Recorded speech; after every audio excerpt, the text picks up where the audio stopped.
네, 오늘 출애굽기 10번째 시간이고요.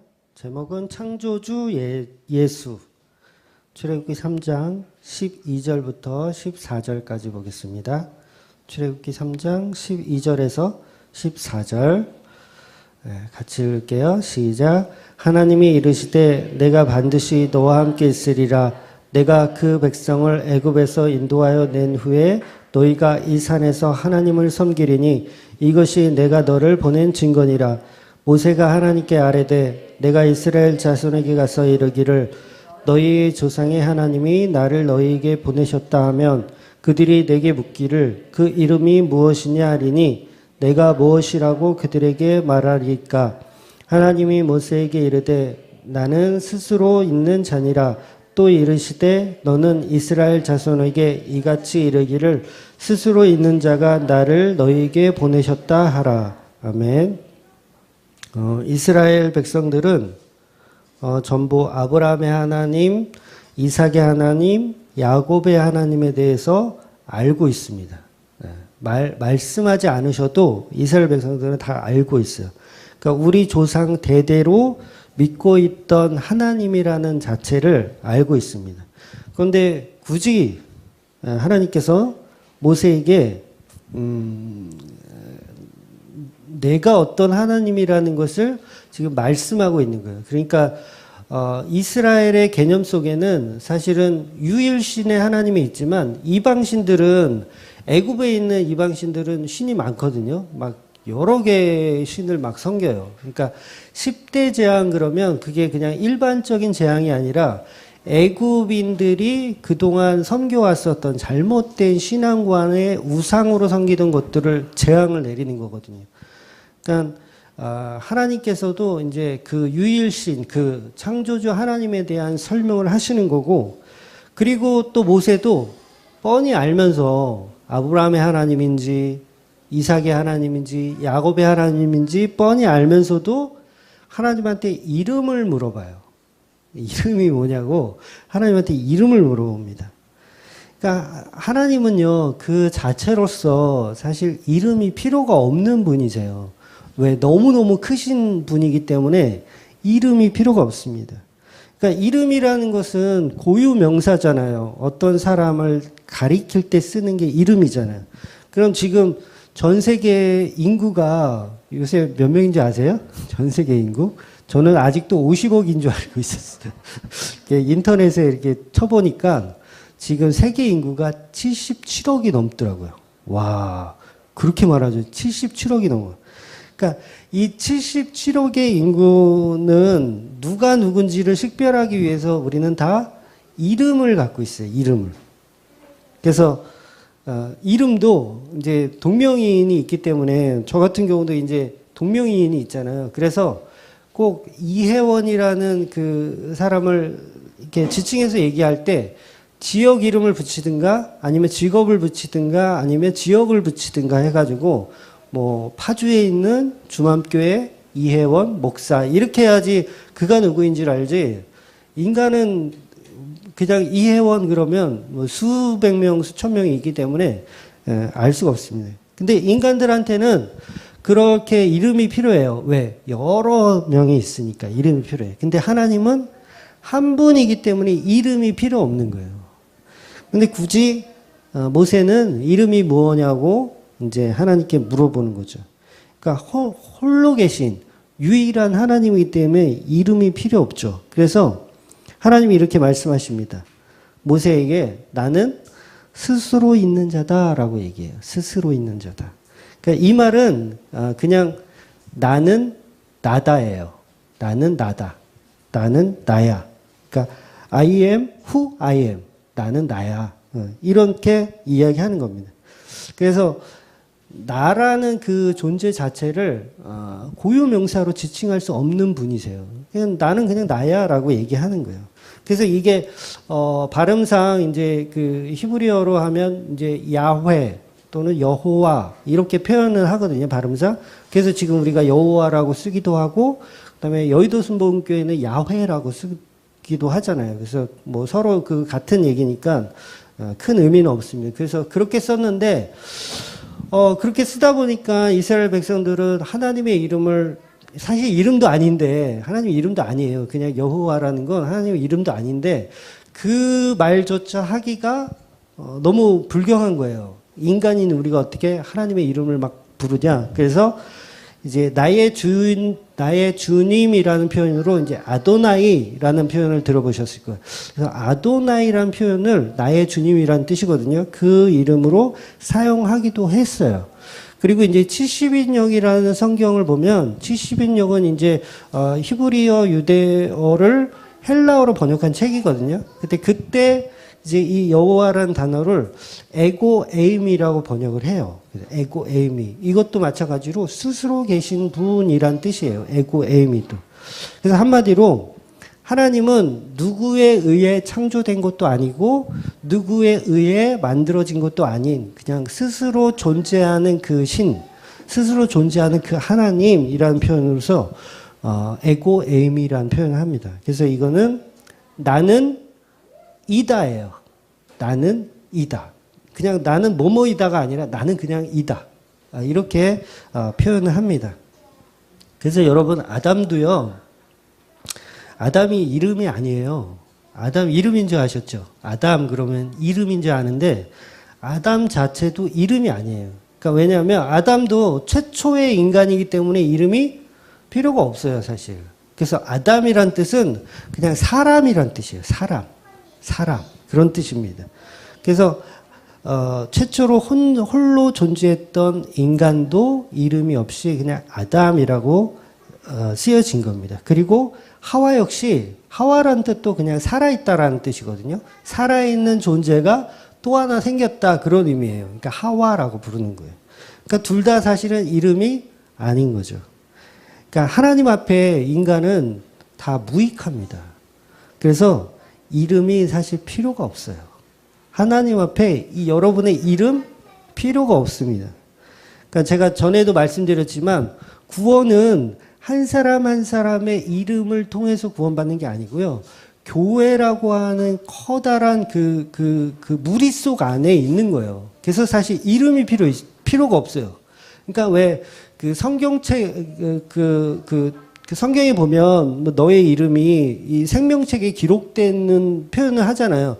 그런 의미는 이제 그런 의미를 이제 우리가 잘못 왜곡하면 마치 이 저승사자가 이렇게 와가지고 명부 이렇게 보면서 얘는 구원 받았나 안 받았나 이렇게 보는 걸로 우리가 이해하는데 그런 식으로 이해하시면 안 되고 저 사람의 이름이 뭐 중요한 게 아니라 저 사람이 성도인가 아닌가 그것만 보는 거예요.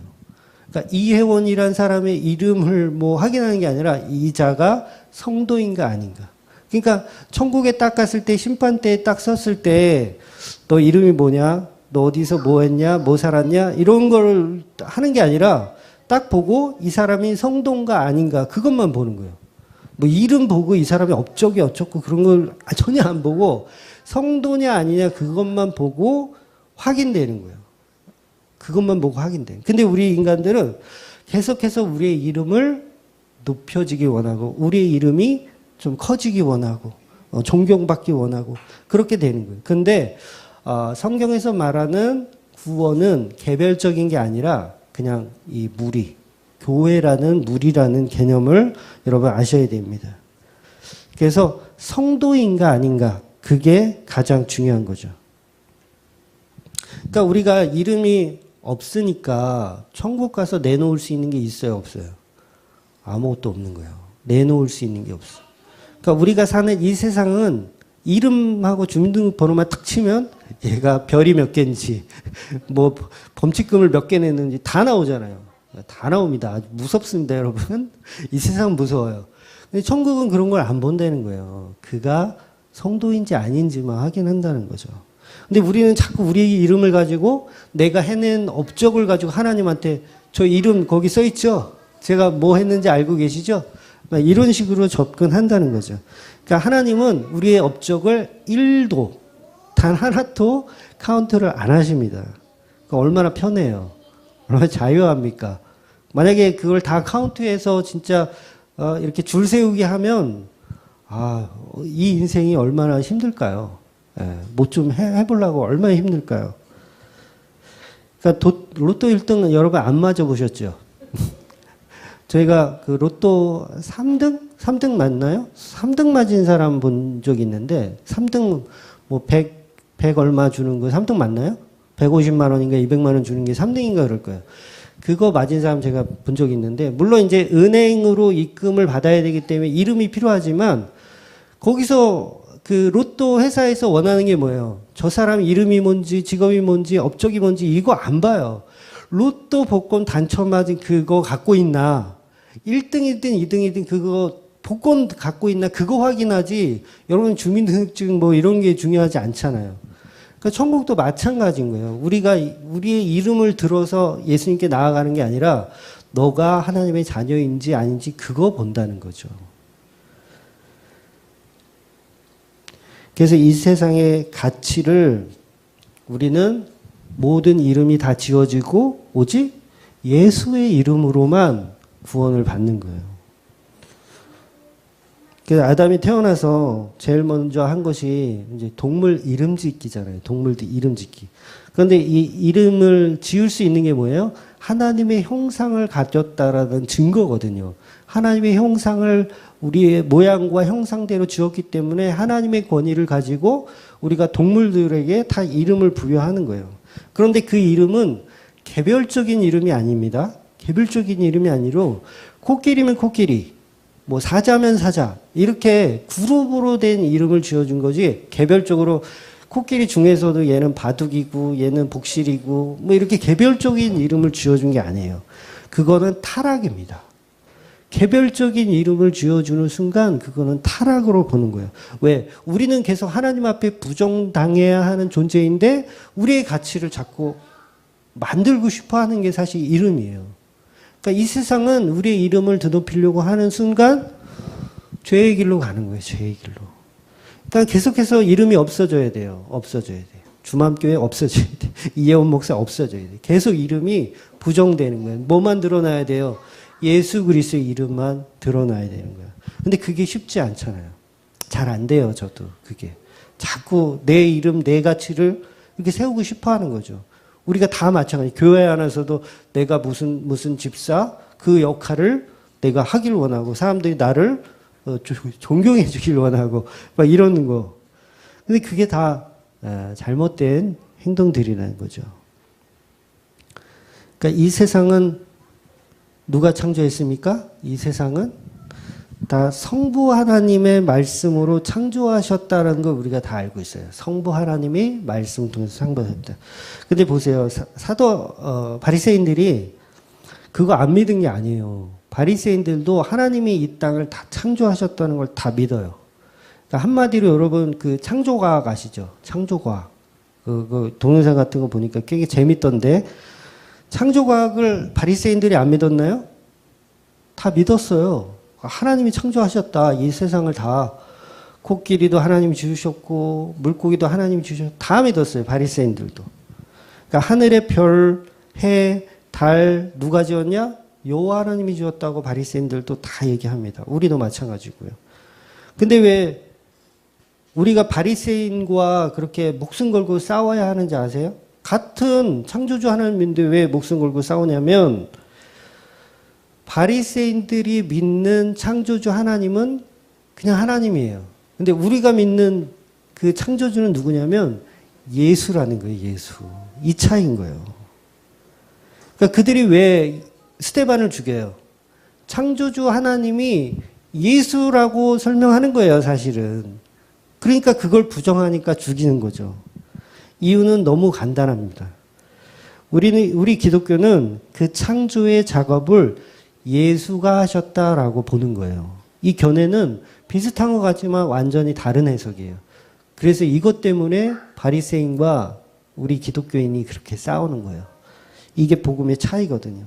그래서 여러분 창조과학에서 하나님이 이 땅을 창조하셨다라는 이야기를 계속 부각시키다 보면 거기에 예수가 없어질 수 있어요.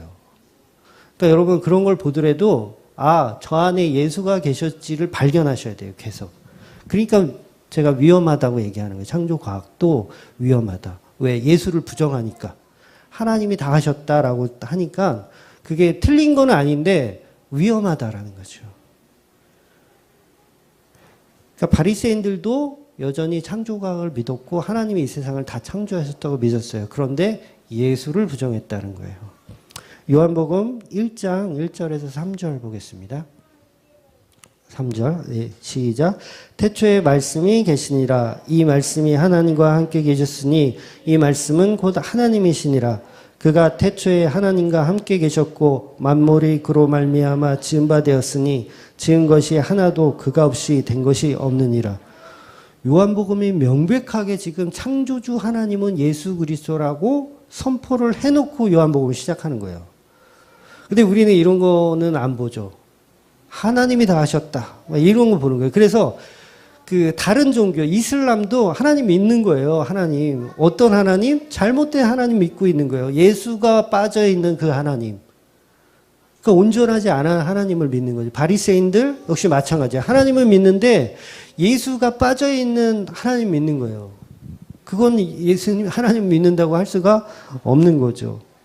하나님의 말씀으로 세상을 창조하셨대요. 그런데 그 말씀은 뭐라 그랬어요? 예수 그리스도, 말씀이 육신되어 오신 그 예수 그리스도. 그러면 다시 말해서 창조주 하나님은 누구란 얘기예요? 예수란 얘기예요. 예수가 다 창조하셨다는 뜻이에요. 그러니까 오히려 삼위일체 하나님께서 뭐 이걸 경중을 따지면 그것도 이단이지만 이 삼위일체 하나님께서 굳이 한 명을 꼽으라면 누가 창조했냐를 굳이 꼽으라면 예수가 창조했다가 맞는 거예요. 더. 물론 틀린 말, 뭐 하나님이 창조했다 그런 말이 틀렸다는 건 아니지만 굳이 따지려면 예수가 더 정확하다는 거죠. 말씀이 육신돼서 그 말씀으로 인해 정말 하나라도 그 예수 그리스도를 통하지 않고서는 창조된 게 없다라고 요한복음은 명백하게 얘기하고 있어요. 그런데 바리새인들은 이걸 안 믿은 거죠. 이 말씀을 안 믿은 거예요. 기독교 안에서도요, 여전히 마찬가지입니다. 예수 그리스도가 창조주라는 걸 안 믿어요. 그러니까 그 십자가를 우습게 보는 거예요. 복음을 우습게 보는 거고. 예수 그리스도는 창조주 하나님입니다. 동일한 하나님이에요. 바로 기독교는 예수 그리스도가 창조주 하나님이라는 사실을 믿는 겁니다. 그래서 가짜 교회들은 복음을 아는 교회들과 가짜 교회들은 이거 갖고 싸우는 거예요. 창조주가 예수냐 아니냐 이거 갖고 싸우는 거예요. 성부의 창조냐 성자의 창조냐 이거 갖고 싸우는 거예요. 물론 둘 다 맞는 얘기지만 기독교는 예수를 창조주로 보는 겁니다. 그러니까 요한복음에도 보면 요한복음에 에고 에임이란 말을 하신 적이 있어요. 아마 제가 알기로는 한 번 하셨던 걸로 알아요. 에고 에임이란 말을 하셨어요. 이게 뭐라고요? 스스로 계신 하나님이다. 이걸 예수님이 직접 하셨어요. 언제 했는지 한번 볼게요. 요한복음 18장 6절입니다. 시작. 예수께서 그들에게 내가 그니라 하실 때에 그들이 물러가서 땅에 엎드려 지느니라. 이 말씀을 원어로 보면 여기서 그니라, 내가 그다라고 한 걸 원어로 보면 에고 에임이다 이렇게 말씀하셔요. 그럼 뭐예요? 내가 스스로 계신 하나님이다라고 선포하시는 거예요. 지금 이 장면이 그 군인들이 예수님을 잡아가려고 이제 검과 뭉치를 가지고 막 왔을 때 예수님께서 그 사람들이 찾잖아요. 도대체 예수가 누구냐 막 그랬을 때 예수님께서 에고 에임이 내가 에고 에임이다라고 하니까 사람들이 뒤로 다 나가 떨어지는 거예요. 그러니까 하나님의 현현을 보는 거죠. 그들이 하나님의 현현을 보는 거죠. 그 창조주 하나님의 현현을 본 거죠. 예수 그리스도를 통해서. 그러니까 사람들이 그 선포에 놀라서 뒤로 나가 자빠지는 거예요. 내가 그니라, 내가 에고 에임이다. 내가 호랍산 떨기나무에서 모세에게 들었던 그 여호와의 음성을 이들이 들은 거예요. 그러니까 예수가 곧 창조주 하나님인 거죠. 그러니까 하나님은 너무 높으신 존재이기 때문에 이름이 없으십니다. 우리가 상상할 수도 없는 너무 크신 분이기 때문에 이름이 있을 수가 없고 고유명사 자체가 될 수도 없는 분입니다. 지금 모세는 그 형용할 수 없는 그 하나님과 같이 지금 일을 하는 거예요. 대화를 하면서 일을 하는 거예요. 그럼 보세요. 하나님이 본인의 일을 하는데 쓰임받는 도구를 결정할 때 그 도구가 얼마나 가치가 있는지 그게 필요한가요? 중요해요? 정말 천지를 창조하신 하나님이 일을 하시겠다 하는데 정말 그 도구가 무슨 중요성이 있어요? 하나도 안 중요한 거예요. 정말 거지 발색이라도 하나님이 들어서 쓰시면 얼마든지 쓰시는 거예요. 전에 어떤 분이 저 IQ를 물어본 사람이 있더라고요. 제 IQ를. 그게 왜 궁금하냐고요. 하나님이 도구되어 사용되는데 그 사람의 IQ가 높건 작건, 정말 어떤 뭐 신학대학을 어디를 나왔건 그게 뭐가 중요하냐고요. 하나님이 언변이 뛰어난 사람을 이렇게 골라서 얘는 말 잘하니까 내가 목사로 세워야겠다 이러고 세우는 게 아니라니까요. 그래서 그냥 세우는 게 그냥. 그러니까 소명과 사명의 차이가 그거라 그랬잖아요. 소명은 그냥 야 너 네가 해. 그럼 하는 거예요. 사명은 얘 잘할 것 같은데 그거 네가 해볼래? 이게 사명인 거예요. 그러니까 우리는 다 소명으로 가는 거예요. 소명으로. 재능이 있고 뭔가를 특출나게 잘해서 하는 게 아니라 그냥 하나님이 들어서 야 너 해 그러는 거예요. 모세 말을 못해요. 어느래요. 뭐 확인된 건 없지만 겸손해서 한 얘기인지 뭐 어쩐지 제가 봤을 땐 정말 말을 못했을 것 같아요. 이게 말이 잘 어눌하고 이게 잘 안 터지는 사람은요. 저희 친구들도 그래요. 잘 말을 조리 있게 못하는 사람은 주먹부터 주먹부터 이게 말로 못 이기니까 주먹부터 나가는 친구들이 있어요. 모세가 그랬단 말이에요. 모세가 이게 말로 이게 말주변이 없으니까 주먹부터 이렇게 나가. 오죽하면 때려 죽여요. 여러분 웬만한 그 운동해가지고 사람 때려 죽이는 게 이게 되겠어요? 모세는 주먹부터 나갔던 사람이에요. 그러니까 하나님이 쓰실 때 그 사람이 어떤 사고와 사상인지 어떤 실력을 가졌는지 전혀 안 보신다는 거죠. 그러니까 여호수아가 얼마나 전쟁을 잘하는지, 여호수아가 참 전쟁을 잘하지, 얘가 좀 지략에 뛰어나지, 그래서 세운 게 아니라는 거죠. 하나님은 그냥 세우시는 거예요. 그런 실력 없는 사람들에게 하나님이 찾아오셔서 이 엄청난 출애굽기 사건의 리더자로 삼으시는 겁니다. 그러니까 모세는 절대 겸손한 사람이 아니에요. 하나님이 겸손한 사람 들어다가 쓰시는 게 아니라 그냥 겸손하게 만드시는 거예요. 안 겸손한 사람 가지고 겸손하게 만드는 거예요. 그러니까 하나님이 진짜 함께 하시는 사람이면 나는 아무것도 할 수 없습니다. 그 자리로 가는 거예요.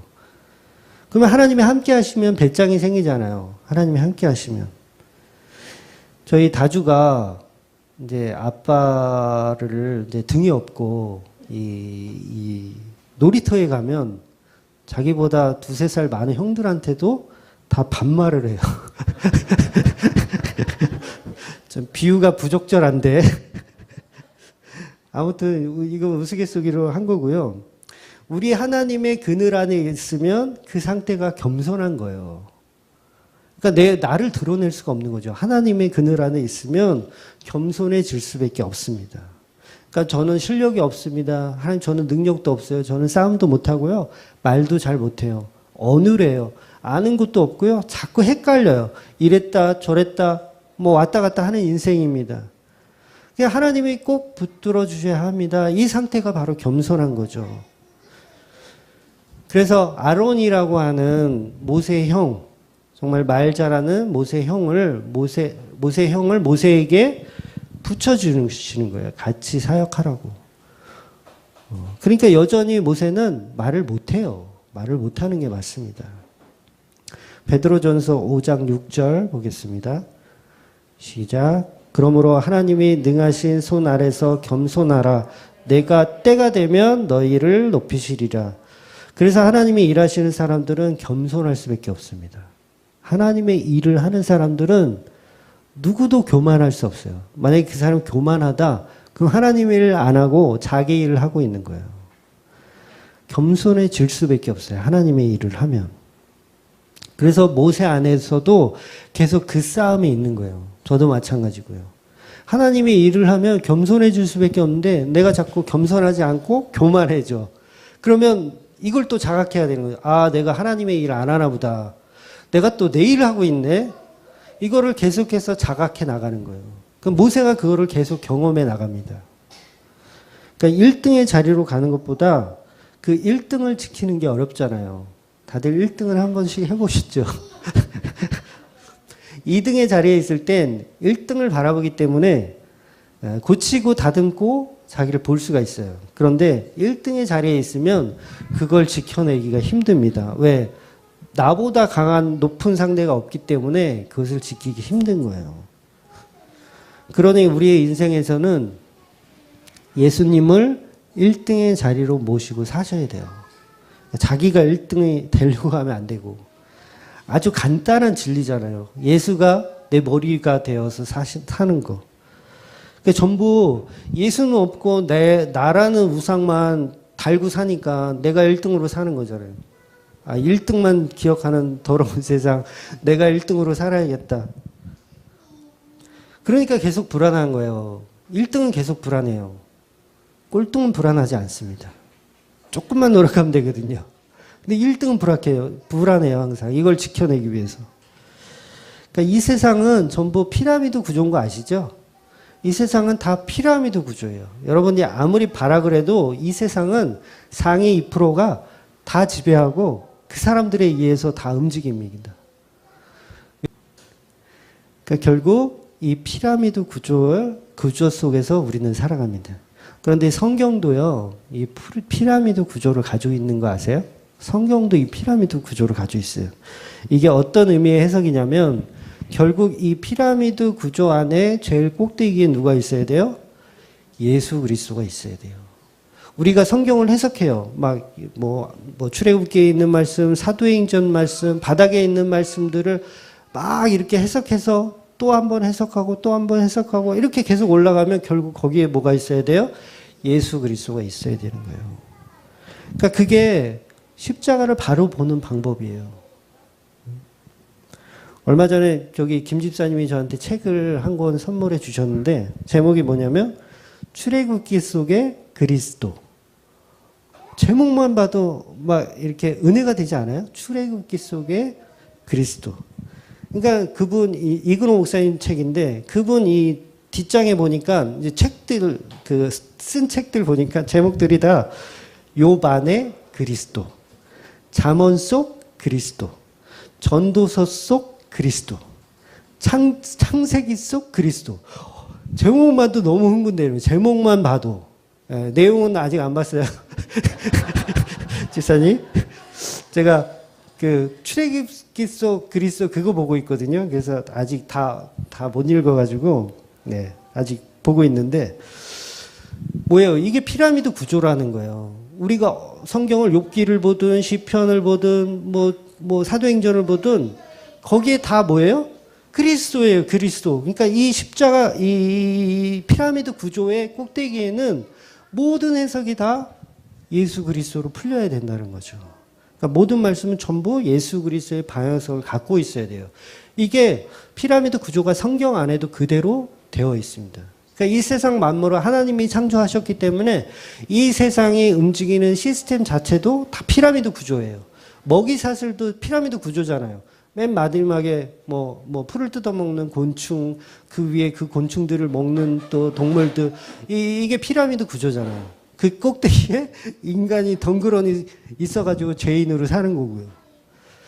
그러니까 하나님 만든 세상이 다 피라미드 구조입니다. 성경의 해석도 피라미드 구조예요. 그 꼭대기에는 예수 그리스도가 있는 겁니다. 그러니까 모든 성경은 예수 그리스도를 풀어야 돼요. 그런데 그 꼭대기에 예수 그리스도가 있지 않고 누가 있어요? 우리는 항상 내가 있잖아요. 내가. 성경은 나를 위해 써진 거다. 성경은 나를 위해서 써져 있다. 성경은 나의 구원, 나의 행복, 나의 번영과 나의 성공을 위해 써져 있다. 이렇게 보는 거예요. 피라미드 구조에. 예수가 있어야 하는 자리를 내가 들어가 있는 거예요. 오늘 본문 14절을 한번 읽어볼게요. 네, 있나요? 네, 3장 14절 시작. 하나님이 모세에게 이르시되 나는 스스로 있는 자니라. 또 이르시되 너는 이스라엘 자손에게 이같이 이르기를 스스로 있는 자가 나를 너희에게 보내셨나이다 하라. 지금 그 이름도 정할 수 없는 너무 크신 하나님이 모세를 보냈다고 말씀하시는 겁니다. 그럼 여러분, 모세는 누구예요? 예수 그리스도, 그러니까 하나님이 말씀을 모세를 통해서 보내요. 그러면 이 모세가 누구란 얘기예요? 예수님이란 얘기예요. 그러니까 그 예수님이라는 말씀이 누구한테 가는 거야? 이스라엘 백성과 바로 앞으로 가는 거예요. 그러니까 결국 모든 성경은 피라미드 구조이기 때문에 그 피라미드 구조의 말씀이 누구한테로 가야 돼요? 우리한테 가야 돼요. 우리한테. 말씀이 육신되어서 우리한테로 와야 돼요. 근데 이 말씀이 왔는데 이걸 가지고 내 걸로 만드는데 나의 유익을 위해서 만들면 그 성경 잘못 보고 있는 거죠. 왜? 전부 죽이려고 하는 말씀인데 애굽을 다 죽이려고 하는 말씀이에요. 모세가 애굽에 왜 가요? 애굽 다 죽이려고 하는 거예요. 장자들 다 죽이고 다 10대 재앙 줘서 다 죽이려고 하는 거예요. 그럼 여러분이 성경을 보실 때 제가 오전에도 말씀드렸지만 우리는 성경을 보면서 그래 내가 모세야. 내가 이스라엘 백성이야. 그렇게 보지 말라니까요. 내가 애굽인이다. 그 마음으로 성경을 봐야 돼요. 그러니까 예수 그리스도가 우리 가운데 오시면 어떤 일이 벌어져야 되냐면 우리 장자가 죽는 일이 벌어지는 거예요. 우리가 애굽의 백성이 되어서 강팍한 마음으로 하나님을 부정하고 예수 그리스도를 부정하다가 죽는 내용이 바로 성경의 내용인 거예요. 그 팩트로 봐야 돼요. 근데 전부 우리가 모세야. 하나님 이 산지를 내게 주옵소서. 내가 모든 걸 다 하겠습니다. 이 말씀을 성경으로 문자적으로 통해서 오고 저나 여러분처럼 미련한 사람의 혀를 통해서도 증거가 되는 겁니다.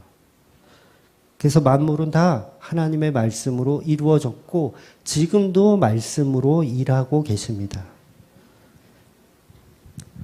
그런데도 불구하고 믿음이 없는 분들은 참 놀라워요. 그 말씀이 육신되어 오셨는데도 믿음이 없어. 지옥에 갈 수밖에 없죠. 이걸 못 믿으니. 엄청난 자기 믿음의 소유자인 거예요. 피라미드 구조에 자기를 덩그러니 올려놓고 그걸 믿음이라고 생각하고 있으니 얼마나 믿음 좋은 사람들이에요. 그 사람들이. 지난주 말씀 제목이 산에서 산으로였어요. 근데 제가 PPT를 잘못해가지고 가짜 복음이라는 게 이제 동그라니 있어가지고 근데 또 들어보니까 또 가짜 복음으로 해도 무방하겠더라고요. 그래서 지난주 제목을 그냥 가짜 복음으로 그냥 했고요. 원래는 제가 산에서 산으로라는 제목으로 말씀을 드린 거예요. 그래서 결국 산이라는 게 뭐예요? 지금 호렙산 이 산으로 이스라엘 백성들을 내가 끌어오겠다. 이 호렙산 여기까지. 거기가 어디라 그랬어요? 십자가. 세상에서 살고 있던 이스라엘 백성들을 십자가 앞에까지 끌어오겠다. 이게 복음인 거예요. 산에서 산으로. 젖과 꿀이 흐르는 행복한 그 땅이 아니라고요. 그런데 제가 나중에 설명드릴게요. 지금 여기 본문에서는 산에서 산으로 잘 살고 있는 이스라엘 백성들을 지금 광야로 끌어오겠다. 십자가 앞으로 끌어오겠다. 이건 거예요. 결국 산이라는 뜻은 이제 신약에 가서 연결을 시키면 이게 산상수훈과 연결이 되거든요.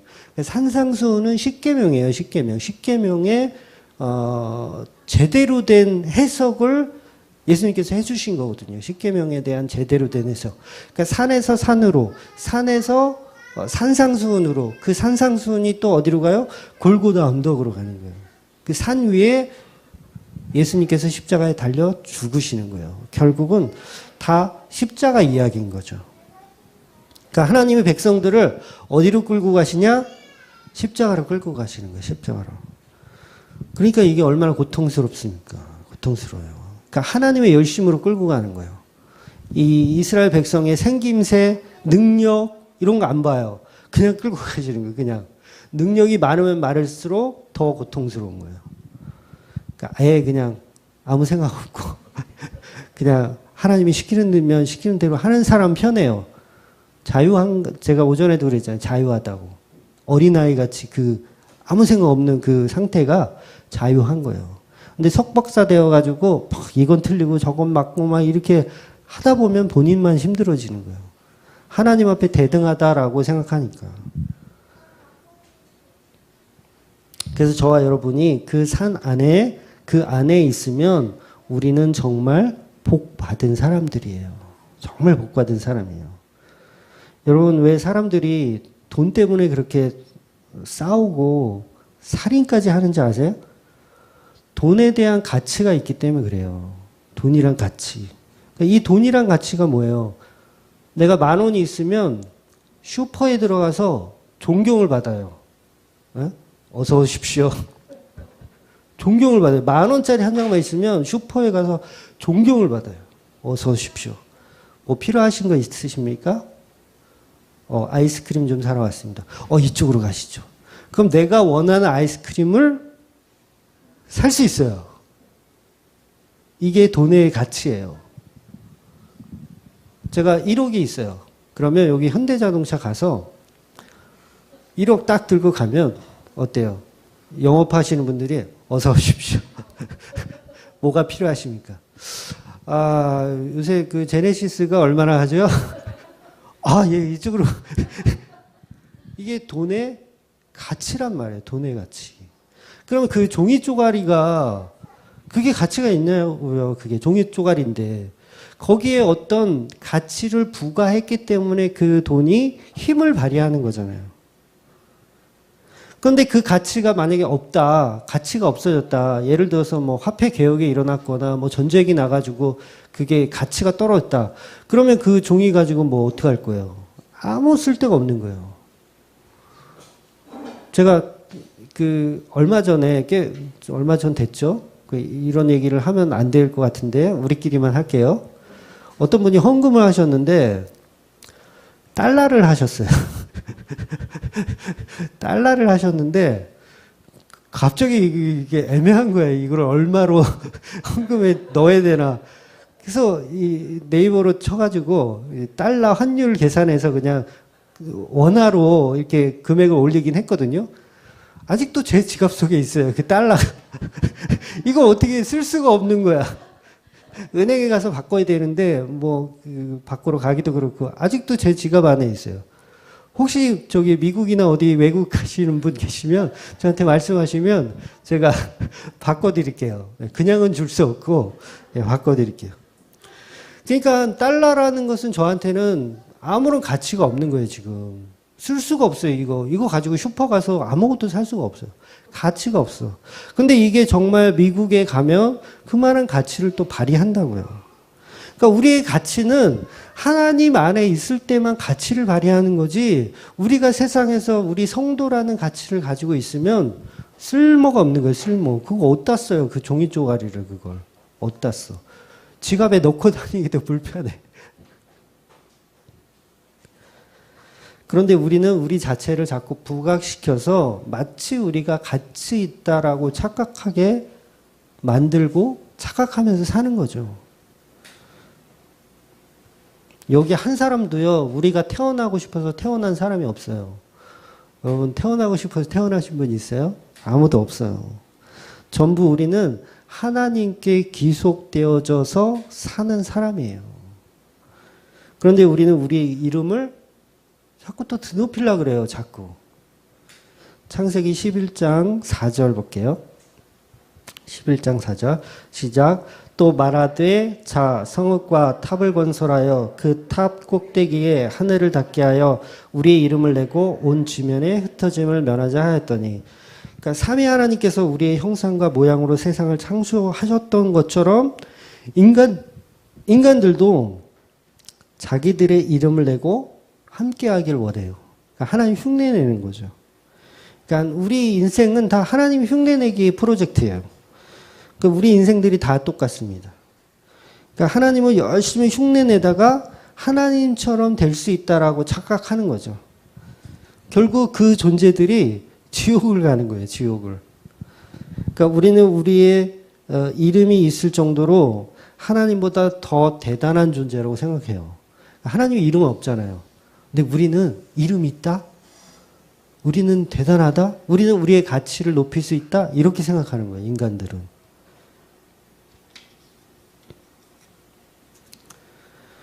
우리는 이렇게 우리의 이름을 높아지기를 원합니다. 이게 선악과고 이게 방금 우리가 읽은 바벨탑인 거예요. 그러니까 우리는 하나님 앞에 우리의 이름이 없어지고 존재도 없어져야 돼요. 이름이 어디 있어요? 천국 갈 때 내가 주맘교회 이혜원 목사입니다. 이런 얘기를 어디서 해요? 죽으려고. 어디서 해요? 너 성도야? 너 성도야 아니야? 이거 확인하지. 너가 주맘교회 이혜원 목사? 너가 주맘교회 무슨 권사? 이런 거 안 본다고요. 우리는 하나님 앞에 철저히 부인되고 없어져야 돼요. 오직 하나님의 이름만, 예수 그리스도의 이름만 높아지는 게 성도인 거예요. 성도. 로마서 14장 7절 8절 8절은 제가 읽어드릴게요. 시작. 우리 중에 누구든지 자기를 위하여 사는 자가 없고 자기를 위하여 죽는 자도 없도다. 우리가 살아도 주를 위하여 살고 죽어도 주를 위하여 죽나니 그러므로 사나 죽으나 우리는 주의 것이리로다. 이 말씀이에요. 그러니까 우리는 하나님 안에 기속되어 있는 예수 그리스도 안에 기속되어 있는 자인 거예요. 그러니까 이름을 부각할 필요가 없는 거죠. 그러니까 여러분 왜 연예인들 보면 1세대, 2세대가 연예인인 분들 있잖아요. 아버지도 연예인, 아들도 연예인. 그러면 보통 그렇게 표현할 때 그러잖아요. 왜 아들은 좀 유명하지가 않아. 아버지가 더 유명해. 예를 들어서 누구누구 배우의 아들. 막 이런 게 부각되다가 그 아들이 나중에는 이제 더 유명해져. 예를 들어 뭐 하정우 같은 경우가 그런 케이스죠. 그러니까 하정우 씨가 더 유명해져. 그러면 오히려 아버지의 이름이 어떻게 됐대요? 오히려 떨어지고 누구누구의 아버지 이렇게 되는 거예요. 그게 옳은 거예요? 틀린 거예요? 성경적으로 보면. 틀린 거라는 거죠. 하나님의 이름만 드높여야 되는데 우리의 이름이 올라가면 하나님이 어떻게 돼요? 이혜원 목사의 하나님이 돼버리는 거예요. 이게 틀린 거죠. 이게 인간의 생각이고 이게 인본주의적 발상이라는 거죠. 우리의 이름은 드높여지면 안 되는 거죠. 그러니까 사나 죽으나 우리는 예수 안에 있어야 되는 거예요. 그러니까 아버지의 아들, 그러니까 저의 아들 예주. 예주의 이름이 너무 드높여지면 어떻게 돼요? 저는 자동적으로 예주의 아버지가 돼버리는 거예요. 그런데 주맘교회 아들 그러면 예주, 다주. 왜 이렇게 되는 거죠?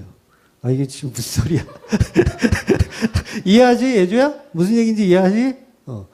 그러니까 그렇게 하지 말라는 게 아니라 유명해지지 말라는 게 아니라 하나님이 볼 때 그렇다는 거죠. 우리는 하나님의 이름을 드높여야지 내 이름을 드높이다 보면 하나님의 이름이 훼손되어진다는 거예요. 훼손되어진다. 주여.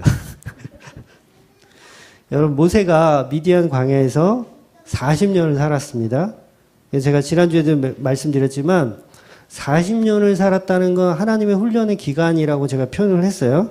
그런데 그 훈련의 기간을 통해서 모세를 이용하는 데 있어 적합한 인물로 사용했다라는 게 아니에요. 그래서 제가 훈련이라는 단어를 쓸 때 조심스러웠던 거예요. 그러니까 어떤 모험적인 일들을 많이 했기 때문에 모세를 사용했다라고 보시면 안 되세요. 그러니까 모세는 물론 그 지역적인 특성을 다 공부하고 있어서 더 도움이 됐었던 건 사실이지만 실질적으로 하나님은 그 모세의 방향성이 필요가 없는 분이세요. 그러니까 실제로도 이스라엘 백성들이 광야 생활할 때 그 이스라엘 백성을 이끌어낸 분이 누구예요?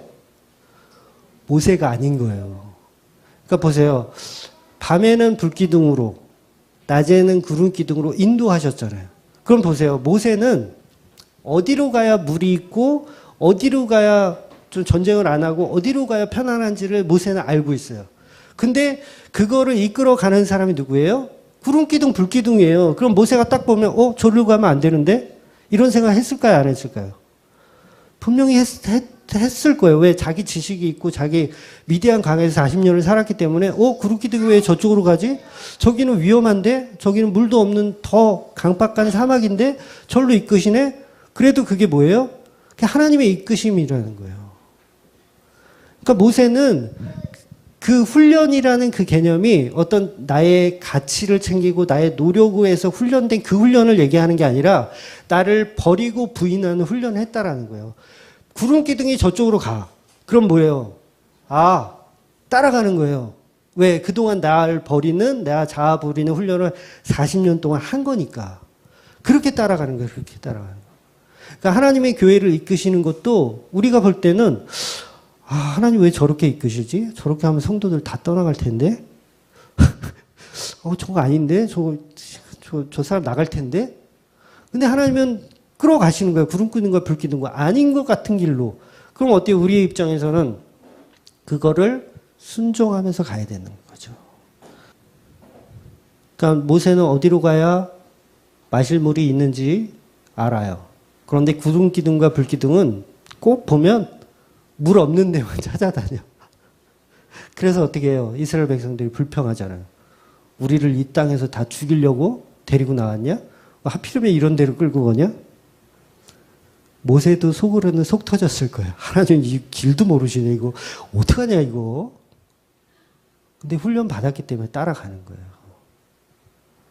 그래서 일부러 하나님은 목마름을 경험하라고 그쪽으로 끌고 다니시는 거예요. 물 없는 데로만. 그러니까 예수 믿는 게 누가 쉽다 그래요. 다 거짓말이지. 이 출애굽기만 보더라도 예수 믿는 게 이렇게 어려운데 일부러 피해 다니시잖아요. 하나님은 다 아시면서. 예수 믿으면 만사형통되고 다 된다고 누가 그렇게 거짓말해요. 있는 것도 다 뺏기는 게 복음인데. 그러니까 예수를 믿는다는 건 그 앞에 우리의 존재가 부정되는 겁니다. 그게 진짜 사는 거예요. 그게 진짜 살아난 거예요. 여러분, 모세가 우리 곁으로 이제 오고 있어요. 우리를 만나려고 오고 있어요. 우리가 이스라엘 백성일 수도 있고 애굽인일 수도 있어요. 우리 곁으로 오고 있어요. 말씀이 곧 육신되어서 이제 시내산에서 올 거예요. 우리 곁으로. 그리고 우리한테 뭘 명령하냐면 탈출을 명령해요. 탈출. 거기서 나와라 라고 명령해요. 근데 나오는 그 목적지가 어디냐면 광야예요. 광야고 시내산 밑이에요. 물도 없고 고기도 없고 마늘도 없고 배추도 없고 부추도 없고 파도 없어요. 전 마늘 파 없으면 어떻게 살지 암담해요. 출애굽기 3장 12절 다시 본문 한번 보겠습니다. 네, 시작. 하나님이 이르시되 내가 반드시 너와 함께 있으리라. 내가 그 백성을 애굽에서 인도해 낸 후에 너희가 이 산에서 하나님을 섬기리니 이것이 내가 너를 보낸 증거니라. 그러니까 산에서 산으로 이끌어 오겠다라는 거예요. 우리의 목적지는 바로 율법이 깨어져 버린 십계명 그 돌판이 부서졌던 장소로 끌어오겠다는 거예요. 십자가 밑으로 끌어오겠다는 거예요. 이게 저와 여러분이 가야 하는 방향성입니다. 거기는 정말 아무것도 없어요. 광야입니다. 광야. 뒤로는 애국 군대가 기병을 타고 쫓아와요. 죽이려고. 기병을 타고 쫓아와. 그리고 이 홍해를 건너가면 이제 아멜렉과 전투를 해야 돼요. 전쟁을 해야 돼요. 엄청 무서운 땅입니다. 먹을 것도 없고요. 정말 비도 한 방울 내리지 않는 그런 땅이에요. 하나님은 우리 성도들을 그런 식으로 밀어 넣으세요. 싫죠? 싫잖아요. 저도 싫더라고요. 아니 목사님 교회 다른 교회 목사들은 그렇게 설교 안 하던데 예수 믿으면 복 받고 형통한다고 그러던데 도대체 목사님 뭔 소리 하는 건지 맨날 그래가지고 교회가 부흥되겠냐고. 그러니까 시즌 3가 있지. 시즌 3까지 오지 않냐고. 근데 여러분 진리는 십자가 안에 있는 게 맞아요. 그러니까 십자가 앞으로 안내를 받아서 거기까지 가게 하는 게 목사의 역할이고 교회의 역할입니다. 근데 여러분 스데반 집사가 죽을 때 표정 보셨어요?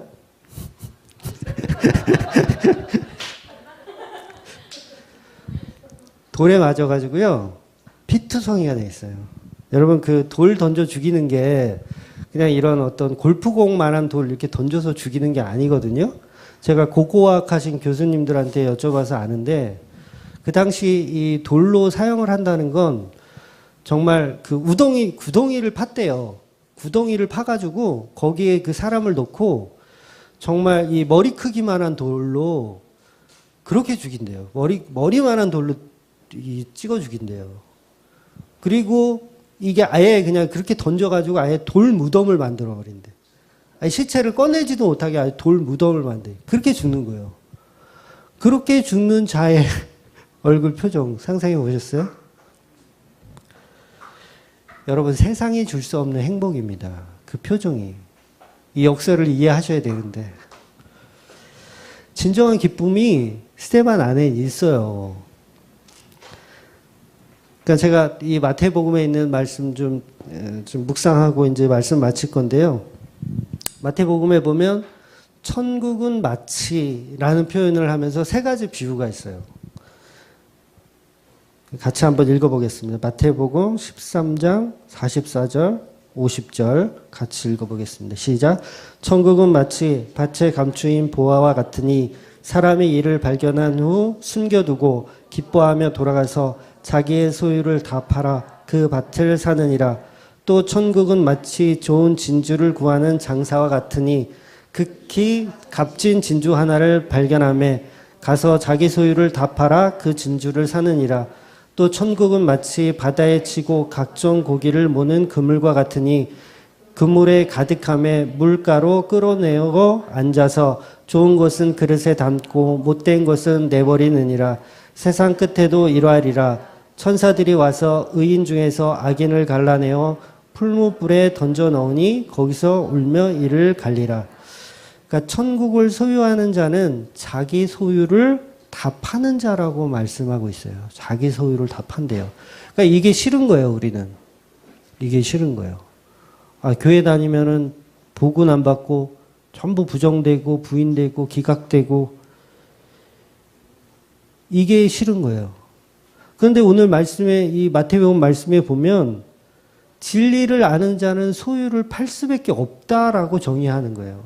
진리를 아는 자는 내가 부인되고 기각되는 걸 오히려 기뻐할 수밖에 없다라는 역설로 표현하고 있는 거예요. 망하면 괴롭죠, 우리가. 망하면 괴로워요. 근데 그 망함이 아니고 내 소유를 파는 거예요. 내 소유를 파는 거. 내가 밭에 소작을 하는데 내가 농부로 일하는데 그냥 내 땅이 아니에요. 그냥 내가 일하는데 막 이 밭을 갈고 있는데 그 안에 보물이 있는 거예요. 보물이. 그럼 어떻게 해요? 어떻게 해서든지 그 땅을 사야죠. 모든 재산을 다 팔아서 사는 거예요. 그 땅을. 그게 여러분들 진리를 아는 자만 가능한 거죠. 모르면 바보짓 하는 거예요. 뻘짓 하는 거예요. 그러니까 세상이 볼 때, 야, 저 인간은 쫄딱 망하고도 저렇게 행복하네? 저 사람은 말기암에 걸렸는데도 저렇게 행복하네? 그거 이해하지 못해요. 전혀 이해하지 못합니다. 그러니까 밭에 갇힌 보화가 내 것이라고 생각 못하는 거예요. 그 밭에 갇힌 보화가. 그러니까 진리를 전혀 이해 못하는 거죠. 여러분 이 역설을 이해할 수 있는 자가 성도예요. 그래서 그 자는 자기 이름이 필요가 없어요. 아, 나는 성도구나.